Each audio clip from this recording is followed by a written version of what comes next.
So,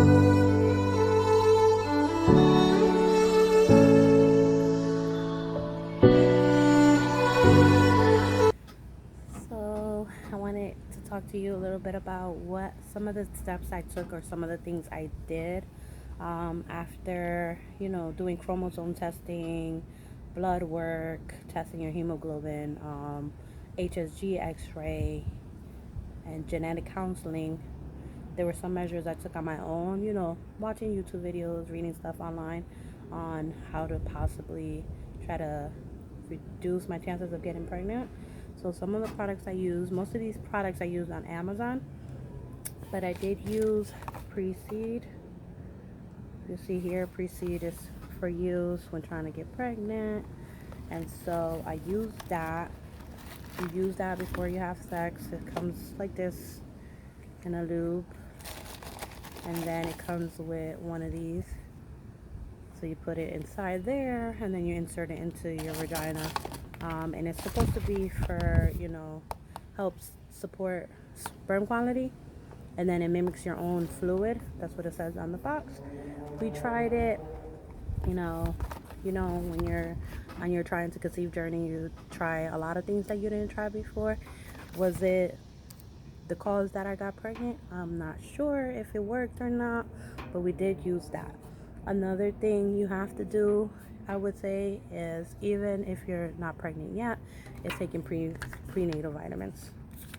Prenatal vitamins are very important because you want your baby to be overall healthy, and so you don't just wait to get pregnant and then start taking prenatal vitamins, which is okay if you waited to get pregnant and then started taking prenatal vitamins. But for a healthy development, a healthy baby, it is important for you to start taking prenatal vitamins while you're trying to conceive. Um, other things I did was track. Of course, tracking ovulation. Of course, you have these. First Response has these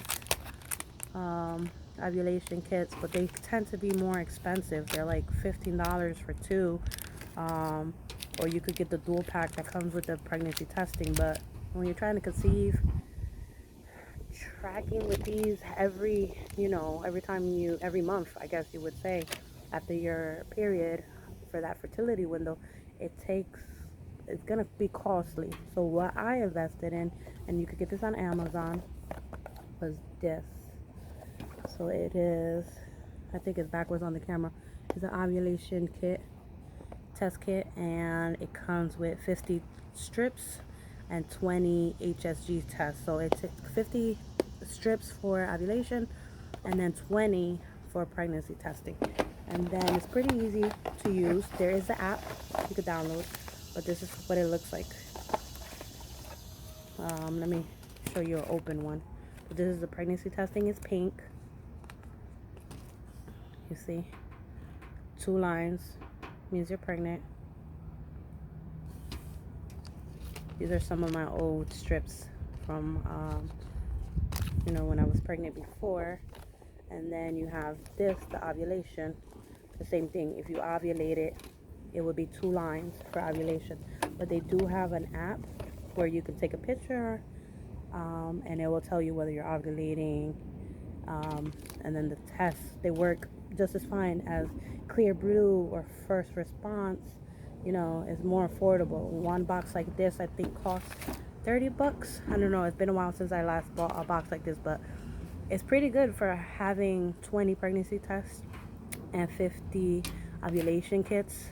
And then there's an app where you track, when you had sex, whether you had a positive surge, a negative surge,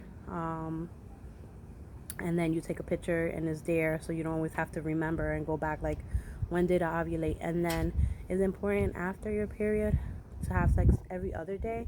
You don't have to have sex every day. Sperm lasts, what they say, 4 to 5 days. So you don't have to have sex every day to try to, get pregnant. I know it could be exhausting and it takes the fun out of the intimacy with your partner. So you can have sex every other day and just keep tracking. And every time, test for ovulation, whether you're ovulating or not. You want to have sex when your surge is high. Keeping track has helped us, and these were some of the things that I used after, my miscarriages and ectopic pregnancy. And the most helpful were the tracking my ovulation using the app, put it in when we were intimate, and you know, just taking it from there. When you know you have a surge, you're ovulating, that's when you're gonna get pregnant. So you try to have sex, and it's okay if you miss your fertility window. There's always next month, and I feel like these kits were more affordable. It's called Easy Home on Amazon. Were more affordable because every time you miss a period for one day, you're gonna want to test or take a pregnancy test and say, hey, am I pregnant, or is it stress, is it anxiety that caused me to miss my period or my period to come late?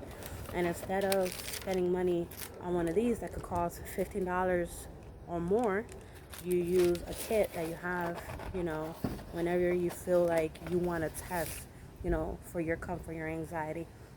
And those were some of the things we did. I went to a fertility specialist as well. They recommended IUI. I did not want to do IUI, and I give props to those people who did IUI and IVF, but I wanted to continue to try naturally.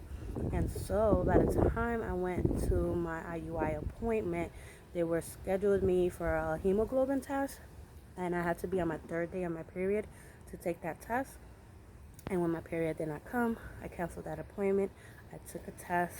One of these came out positive, and then I was like, I can't take that test because you said I have to be on my third day of my period. My period did not come. I'm pregnant. And it took them a while. It took them 4 weeks later to actually give me an appointment to come in to see if there was a fetal poll and to see if there was a baby. But in my wait, I did take, after those strips, I did, take a pregnancy test, first response pregnancy test, and that was positive too. So I knew after my week not coming, my period not coming for 5 days, and taking the 2 pregnancy tests that I was indeed pregnant. I just had to wait for my doctor's appointment. Now, would I say that the pre-seed worked 100%? I don't know. I was taking vitamins, my prenatals, but I feel like 100%, out of everything that helped was the tracking. There's an app for it, and I'm not a sponsor for Easy Home. I'm just letting you guys know that that's what helped me track, my ovulation and my, whether I was pregnant that month or not. And it took us, let's see how long it took us to get pregnant. 3 months. I could not have sex because my HSG was scheduled for 3 months after my ectopic pregnancy. And like I said, you have to wait and make sure you're not pregnant to do that, to make sure your tubes are not blocked. And so 3 months I waited for that. And then we started trying to conceive. So that was in December of 2020. And then we started trying to conceive in January. And then I became pregnant April, May. So let's see, January, February, March, April, May. So 4 to 5 months it took us to get pregnant after our ectopic pregnancy. And here we are. Currently I am 22 weeks, and I will show you, my gender reveal videos. I'll show you with this current pregnancy my announcement, how I told him that we were pregnant, in another video. So stay tuned. I hope these videos are helpful. If you have any questions, you can always message me.